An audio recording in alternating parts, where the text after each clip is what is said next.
Okay, so here I am using beef ribs. These are just they were long pieces of ribs, and I just kind of cut them in half to make them more manageable. I'm going to just season them with, here I have some garlic powder, maybe a half teaspoon. I have some seasoned salt, just another half teaspoon, and you can season however you like. Just use rubs or just salt and pepper, whatever you like, really. And here I have this onion salt blend. I'm going to add this.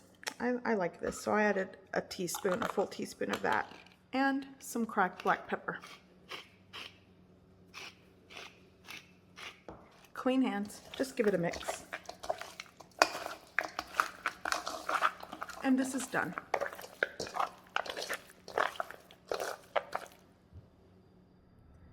Okay, so here's what I'm going to be using for my salsa that I'm going to stew these beef ribs in. Here I have just one medium to large tomato. You can see I really need to use it. I have 2 tomatillos, 2 cloves, oh nope, I have 3 cloves of garlic, and I have 1 jalapeno from my garden. I really am growing jalapenos, and I'm so happy because I use them all the time, and it's a great way to have ingredients and have them not go bad when I need them. So anyways, I'm going to also use 2 cups of water, I'm gonna flavor it with some beef bouillon powder. I only have a little bit, and a little bit of the chicken tomato flavored bouillon powder as well.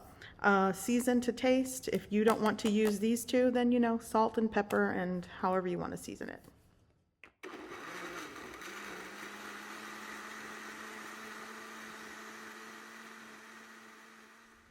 Okay, so here I have a pan that I'm going to stew and cook the beef ribs in. I have it preheating over medium-high heat. I'm going to add a 1/4 cup of oil, and it should be hot enough. I am going to brown these.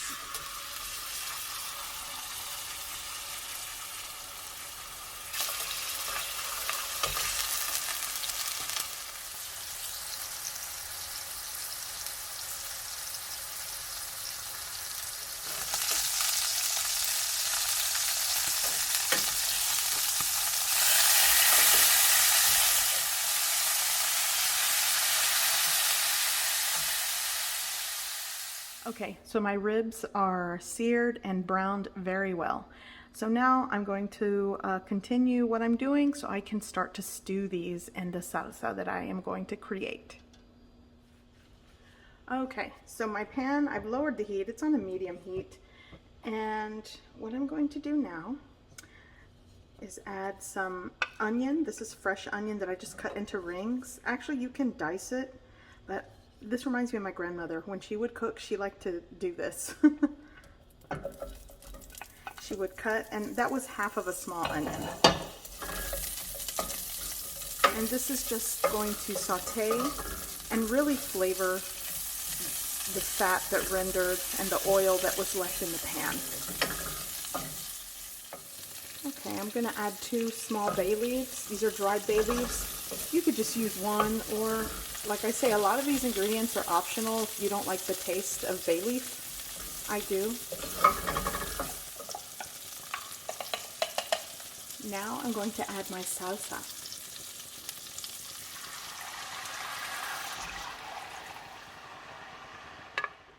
And I'm going to start picking up a lot of the flavor that developed on the bottom of the pan. It kind of crusted over.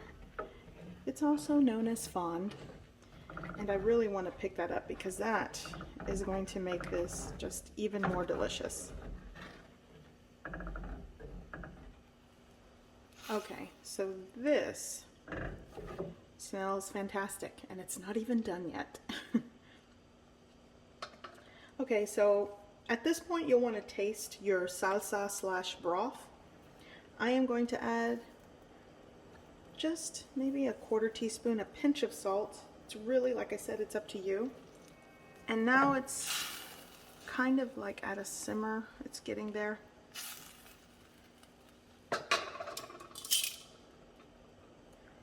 So at this point, I'm going to add in my ribs here.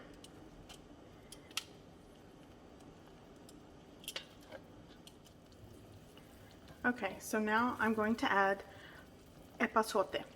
You could add cilantro, you can add spring onion. Sometimes I do that, but at my local grocery store, when I made my order, they had epazote. My grandparents cooked with this all the time, but I don't find it all the time, but when I saw it, I wanted to cook with it. So it goes in. It's very aromatic, and it's really great when you make frijoles de olla. At least that's what my grandparents did. So this is already at a rapid simmer.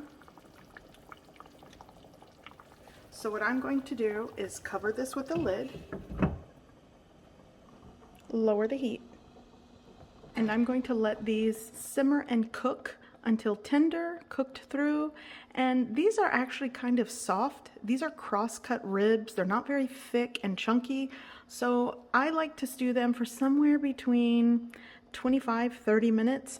Now, if you are using thicker slices of ribs or meat, which you definitely can, then the cook time will definitely vary. And I actually like to do this with pork ribs or pork chops as well. I will link a video that I did with pork chops. It's very simple. The meat is versatile, and I just like things stewed in salsa. Okay, so while my beef ribs are stewing in the salsa, I am going to make rice. Here in a blender, I've added 2 tomatoes, 2 cloves of garlic, and 1 1/4 cups of water. I'm also going to add 1 tablespoon of chicken bouillon powder. And you can add less if you want less, or maybe just substitute the water for some chicken broth. Now I'm just going to blend and puree my tomato chicken broth mixture.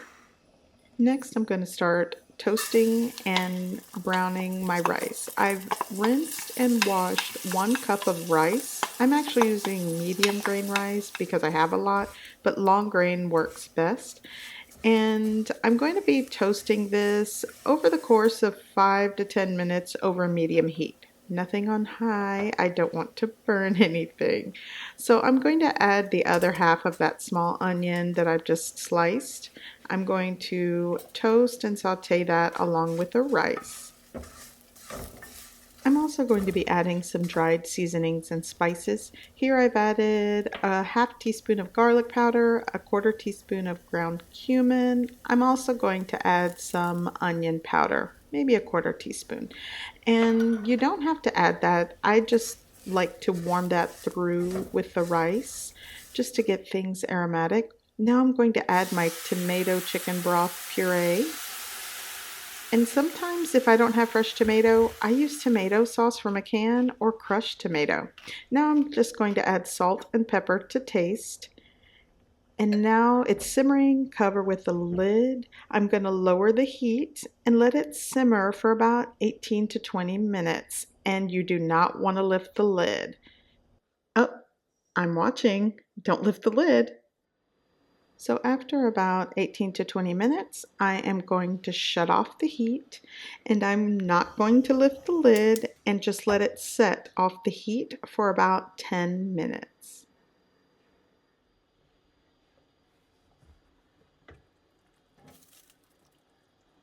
Okay, so this is ready. And as soon as I lift the lid, you can just smell how aromatic this is. The salsa has kind of thickened. This broth slash salsa is just, and the meat, I can already tell that it's so tender. So I'm going to shut off the heat and just let it sit there until the rice is ready.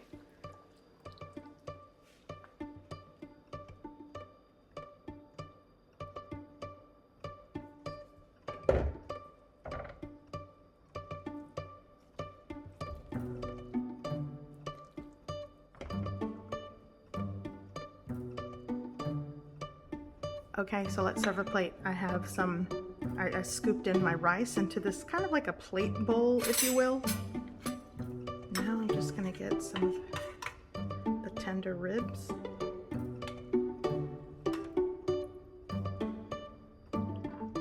And then you'll want to just ladle in or just spoon in the broth. The salsa broth is just, oh gosh. And then make some fresh corn tortillas. I have a recipe video for those. You could even do flour. Sometimes we would do, you know, tortillas de harina, and that was a-okay in my book. Now I'm gonna finish it with a little bit of onion, cilantro. Oops, that was a lot. I hope you give this recipe a try. I hope you like it, and thanks for watching.